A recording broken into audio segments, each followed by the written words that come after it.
ఈ మధ్య ఒక అబ్బాయి, సార్ నా వయసు 35, ఇప్పుడు ఈ ఈ వయసులోనే నాకు పెద్దగా ఇంట్రెస్ట్ లేకుండా పోతుంది సెక్స్ మీద అని ఆయన బాధపడటం. అప్పుడే 2 ఏళ్ల ముందే పెళ్ళయి ఆ అమ్మాయి ఏమో, ఏంటి సార్ ఇంత చిన్న వయసులోనే ఈ మాట అంటున్నాడు, నా గతేం గాను అని ఆ అమ్మాయి బాధపడటం. ఇది ఈ మధ్యలో జరుగుతున్నది చూస్తున్నాం. ఇలా ఎందుకు జరుగుతుంది అంటే, ఈ యువత ఈ రోజున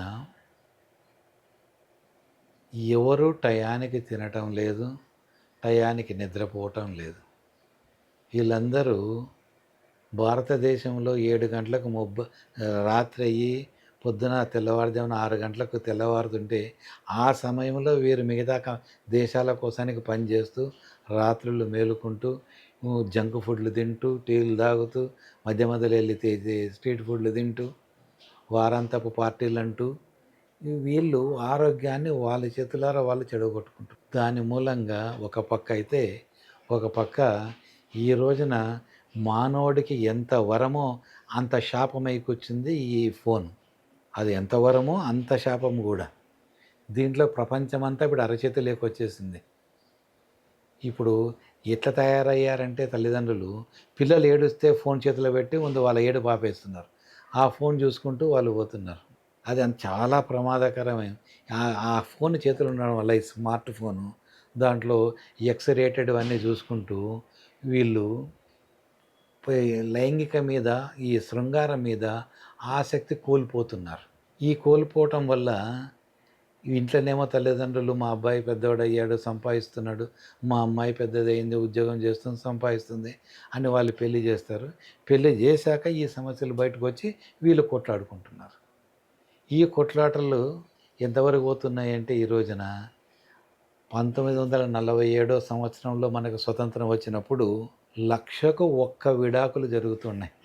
ఈ రోజున పరిస్థితి, ఫ్యామిలీ కోర్టుకు వెళ్తే ప్రతి జిల్లాలో ప్రతి తాలూకాలో రోజుకొకటి పడుతున్నది పిల్లాడు.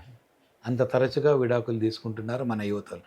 ఎందుకంటే సర్దుబాటు లేనితనం ఎక్కువైంది, అడ్జస్ట్మెంట్ లేదు. ఇద్దరు వివాదాలకు పోతున్నారు, పంతాలకు పోతున్నారు. దీని మూలంగా అనవసరంగా విడాకుల సంఖ్య పెరిగి కుటుంబ వ్యవస్థ చిన్నాభిన్నం అవుతున్నది. వీళ్ళు కౌన్సిలింగ్కి వస్తే ఒకరు వస్తే ఒకరు రారు, ఇద్దరు వస్తే ఒక నెల తర్వాత మళ్ళీ ఏదో ఒక కారణం చేత మళ్ళీ ఇద్దరి మధ్యలో విభేదాలు పడెత్తుతాయి. వాళ్ళు మళ్ళీ రావటం మానేస్తున్నారు. ఇలా అనేక కారణాల వల్ల తక్కువ వయసులోనే వీళ్ళు ఈ లైంగిక చర్యలకు దూరం అవుతున్నారు, ఇష్టం లేకుండా కోల్పోతున్నారు. Alcohol, irregular food habits, irregular sleep habits, 30 ఏండ్లకే షుగర్లు రావటం, దానికి బీపీలు రావటం, ఈ కారణాల వల్ల లైంగిక చర్యలకు ఇష్టం లేకుండా పోవటం జరుగుతుంది. ఒకవేళ కోరిక కలిగి ఇష్టమున్న కింద మనకు అంగంలో పట్టుత్వం లేకపోవటం, లేదా భాగస్వామి మీద అనుమానంతోనో కోపంతోనో ఇవి చేయకుండా ఉండటం. అలా ఉన్నప్పుడు ఎందుకు వాళ్ళిద్దరి మధ్యలో మళ్ళీ కొత్త సమస్యలు తలెత్తటం, ఈ ఒకరు ఫోన్లో ఒకరు చూసుకొని తప్పులు వినటం మొదలెట్టడం, ఇట్లా రకరకాల కారణాలతో వీళ్ళు ఒకే గదిలో ఒకే ఇంట్లో ఇద్దరు భార్యాభర్తలు ఉన్నా వాళ్ళు లైంగిక చర్యలకు దూరం అయిపోయి ఏదో హాస్టల్లో ఉన్న రూమ్మేట్స్ మాదిరిగా బతుకుతున్నారు. కొంతమంది ఉద్యోగరీత్యా 50-100 కిలోమీటర్ల దూరంలో పనిచేస్తూ, ఒకసారి 300 కిలోమీటర్ల దూరంలో పనిచేస్తూ, వారాంతానికి శనివారం ఆదివారాలు మటుకే వాళ్ళ భార్యాభర్తలుగా ఒక చోట కలుసుకుంటున్నారు. ఇలాంటి వారాల్లో కూడా కొన్ని సమస్యలు వస్తున్నాయి. అందుకని ఇద్దరూ తెలుసుకుంటే, అవును మా ఆయన ఆ నుంచి రావాలి, అవును నా భార్య అక్కడ నుండి పనిచేస్తుంది పాపం, ఆ నుంచి వస్తుంది అని ఒకరి మీద ఒకరికి ఆ సానుభూతి, ఆ అర్థం చేసుకునే శక్తి, అండర్స్టాండింగ్ కెపాసిటీ ఉంటే ఏ సమస్యలు రావు, ఆ కుటుంబం సజావుగా శృంగారాన్ని అనుభవించగలుగుతుంది. ఇలా జరగని పక్షంలో వాళ్ళ కౌన్సిలింగ్కి వచ్చినప్పుడు వాళ్ళకు కోరిక తగ్గడానికి గల కారణాన్ని అన్వేషించి, ఆ కారణానికి తగ్గట్టుగా వైద్యం చేసి మళ్ళీ కోరికను పెంచవచ్చు.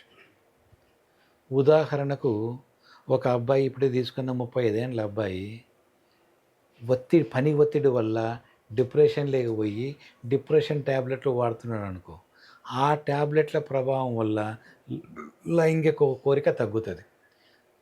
రక్తం బ్రెయిన్‌లో ప్రొలాక్టిన్ లెవెల్ పెరిగి లైంగిక కోరిక తగ్గుతది. అందుకని అదే కారణమైతే వాటికి ప్రొలాక్టిన్ తగ్గించే మందులు వాడిపిచ్చి మళ్ళీ లైంగిక కోరికను పెంచవచ్చు. లేదు, కింద వృషణాలలో టెస్టోస్టిరాన్ తయారవ్వడం తగ్గుతుంది. ఆ కారణాన్ని గుర్తించి టెస్టోస్టిరాన్ రీప్లేస్‌మెంట్ థెరపీ చేసి మళ్ళీ లైంగిక కోరికను పెంచవచ్చు. ఇట్లా వాళ్ళు రాగలిగితే మనము టెస్టులు చేసి ఏ కారణం చేత వీళ్ళకు కోరిక తగ్గింది నిర్ధారించి దానికి వైద్యం చేసి మళ్ళీ వాళ్ళని నార్మల్ స్థితికి తీసుకురావచ్చు.